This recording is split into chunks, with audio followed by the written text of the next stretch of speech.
Sud Radio Berkov dans tous ses états. Le fait du jour. Attendre pour savoir qui va sauter entre la loi immigration ou Elisabeth Borne. C'est pas. On va voir. Avec la loi immigration, dite loi Darmanin, c'est juste la 19e loi depuis 1996 sur ce dossier de l'immigration qui devient un peu l'arlésienne de la vie politique française. Alors passera pas?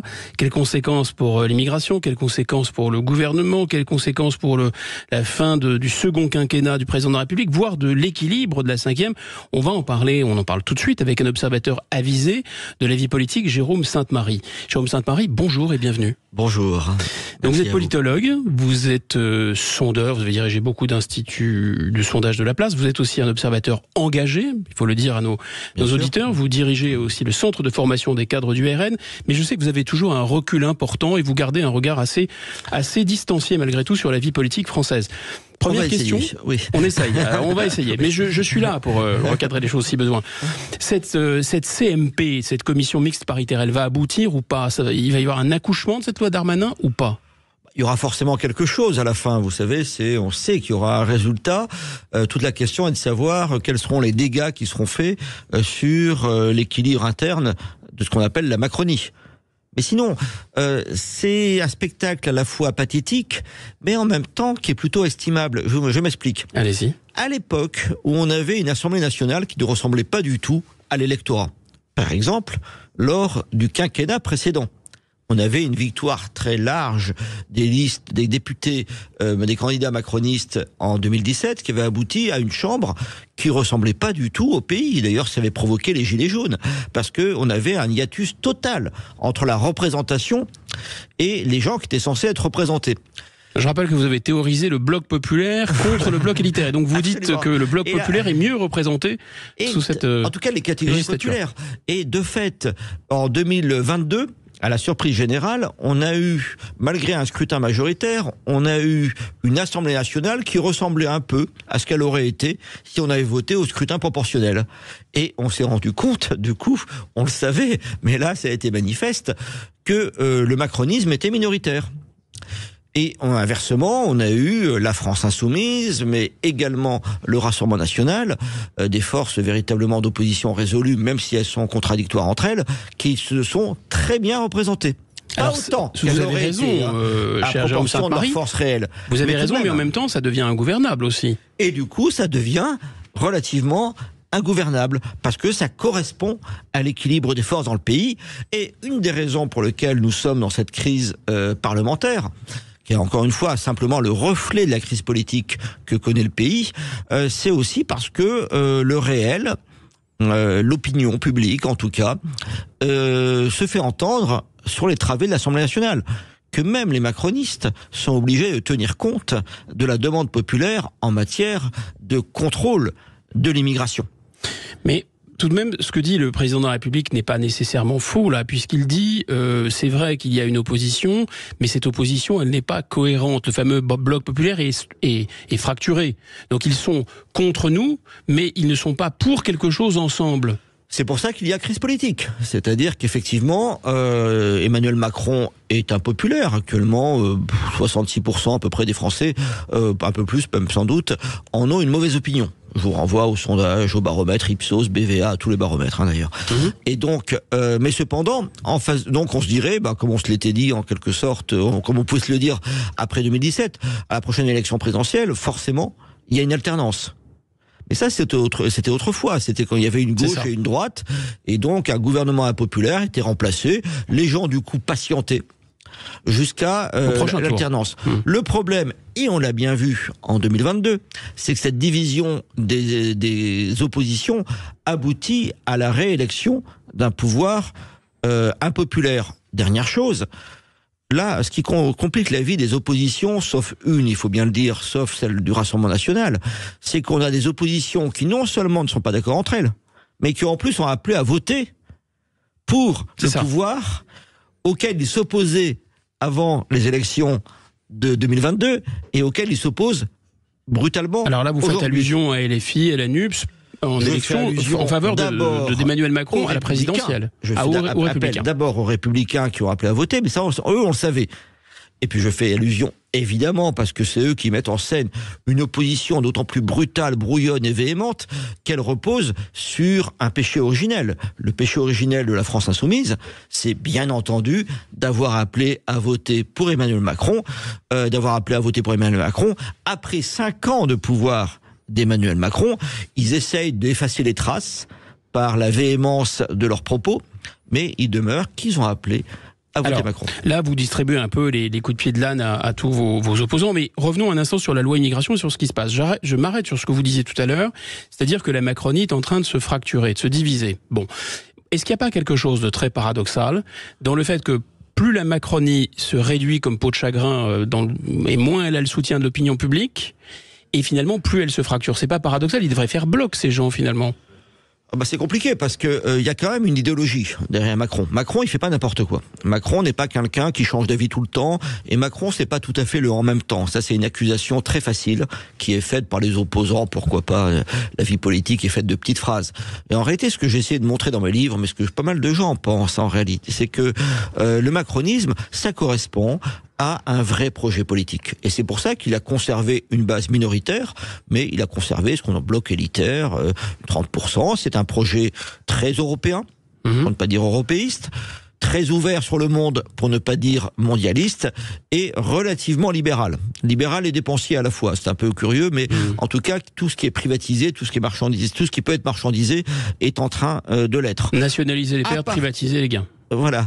À partir de là, et en s'appuyant sur un État, cependant. Un État pour détruire l'État-nation. C'est assez curieux.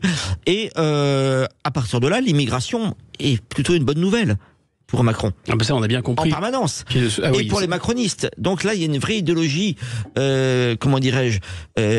immigrationniste, qui se trouve confrontée à une demande populaire exactement inverse. Je suis venu vous voir sans note aujourd'hui parce que tous les sondages disent la même chose. Vous avez à peu près 66% des Français qui, quelle que soit la question qu'on leur pose sur l'immigration, sur son impact économique, son impact sécuritaire, son impact culturel, etc., vous répondent « c'est une mauvaise chose ».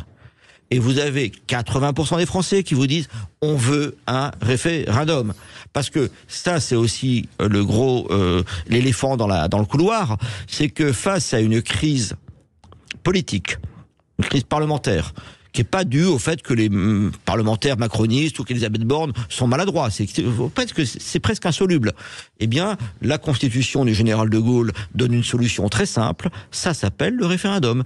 Et on sait que ce référendum est désiré par les Français, et on sait que depuis 18 ans, il n'y a pas eu de référendum en France, d'autant plus que le dernier référendum qui a eu lieu en 2005, on sait très bien que son résultat, c'est pas à vous, Monsieur Bigot, que je vais l'apprendre, que son résultat a été ensuite trahi par les élus.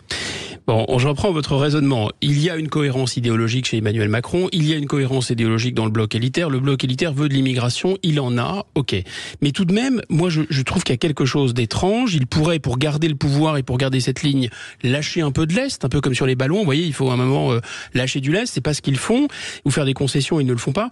Et surtout, je veux bien qu'il y ait une cohérence chez Emmanuel Macron, mais il y a quand même quelque chose d'un peu pervers. Est-ce que c'est pas le Frank Underwood de la vie politique française? Quand il dévoile ses cartes à l'avance, quand il dit de toute façon on va enterrer cette loi s'il n'y a pas de majorité, etc. Il n'est pas en train de sacrifier soit Elisabeth Borne, soit Monsieur Darmanin, etc. Non, mais il est dans une situation compliquée pour une raison toute simple qui tient pas spécialement aux macronistes. Le groupe qui est intéressant dans cette affaire, c'est pas ni les macronistes, ni d'ailleurs le RN, ni la France Insoumise. Ceux qui sont intéressants là, c'est un groupe qui est relativement limité, mais qui est décisif, c'est les LR. Ah, parce que vous cherchez des alliés, là, c'est pour ça que vous dites ça. Non, pas du tout, au contraire, mais pas au contraire, ni l'un ni l'autre, c'est les LR. Les LR sont dans une situation compliquée parce que ils ont voté pour les réformes sociales, ou antisociales, ça dépend comment on voit les choses, comme la réforme des retraites. La moitié de leurs sympathisants ils ont appelé à voter pour Macron. La moitié de leurs sympathisants aiment bien finalement M. Macron et Mme Borne. C'est ça. Mais sur la sécurité et sur l'immigration, ils ont les mêmes idées, leurs électeurs, que le Rassemblement national. Et donc le groupe LR, une partie déjà a rallié, de la droite classique comme de la gauche classique ont rallié Emmanuel Macron, mais ceux qui restent de la droite classique, ils sont très embêtés. Parce que ils ont des électeurs qui aiment bien Emmanuel Macron par certains côtés, ils ont appelé à voter pour lui encore une fois, mais qui, sur l'immigration, ça, c'est pas négociable. Quand ils rentrent dans leur circonscription, ils se font engueuler.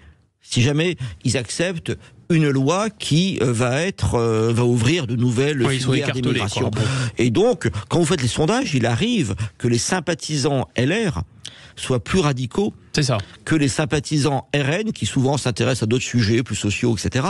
également. Mais sur l'immigration, là, il y a une fixation terrible des sympathisants LR qui paralysent en fait le comportement des députés LR. Et là, on découvre la réalité arithmétique de l'Assemblée nationale, c'est-à-dire la mise en minorité de la Macronie. À partir de là, eh bien, Emmanuel Macron se trouve dans une situation très compliquée, Madame Borne également. Ils doivent trouver des alliés. Mais comme beaucoup, leurs alliés, ils vont les chercher sur ce thème-là plutôt à droite, mais ils ont tout de même beaucoup de la base et de leurs élus, de leurs ministres, etc., qui viennent de la gauche. Donc vous avez raison, il n'y a pas que la Macronie qui soit, ou le bloc présidentiel qui soit divisé, LR aussi. D'ailleurs, Aurélien Pradier, ce matin, au micro de Jean-Jacques Bourdin, sur cette antenne, disait que le RN, c'est un parti de pitre. Vous voulez réagir à ça ? Non, vous savez, c'est des propos auxquels les Français ne croient pas, c'est le genre de propos qui ont toujours un effet boomerang. Je veux dire, ça décrédibilise beaucoup plus. Mais justement, mais qu'est-ce que ça veut dire ? C'est une sorte de concession sociologique, une espèce de racisme de classe derrière ?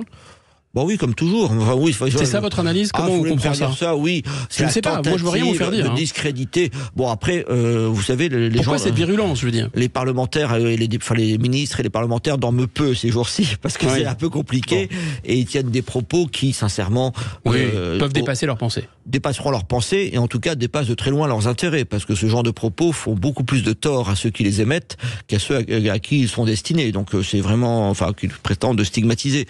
C'est d'ailleurs cette idée en plus. Alors voyons un peu le bilan de cet épisode. Il y a effectivement une attaque sur la crédibilité du Rassemblement national qui est faite en permanence.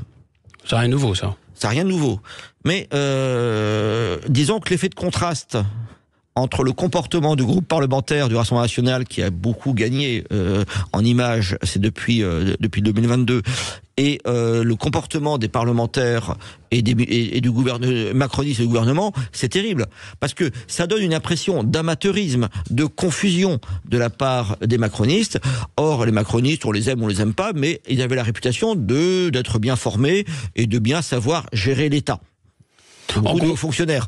Aujourd'hui, on va dire qu'au minimum, c'est match nul désormais. Bon, un pronostic, ça va aller jusqu'où ? Oui ou non, en 20 secondes. Adopter, pas adopter pour vous cette loi, et le gouvernement risque de sauter ou pas ? J'ai envie de vous dire quelle loi ? Qu'est-ce qu'il en restera ? Je pense qu'ils ne peuvent quasiment que l'adopter. C'est ça. Qu'adopter quelque chose. Et ben voilà, c'est très clair. Voilà. Merci infiniment, Jérôme Santarri. Et Gérald Darmanin a dit on serait fixé en début de soirée. On va se retrouver dans quelques instants sur Sud Radio. On va parler des agriculteurs qui continuent à manifester dans plusieurs centres-villes du pays. On en parlera avec Sylvie Brunel, la géographe, qui sera avec nous. À tout de suite sur Sud Radio. Sud Radio Berkhoff dans tous ses états, midi 14h. André Berkhoff.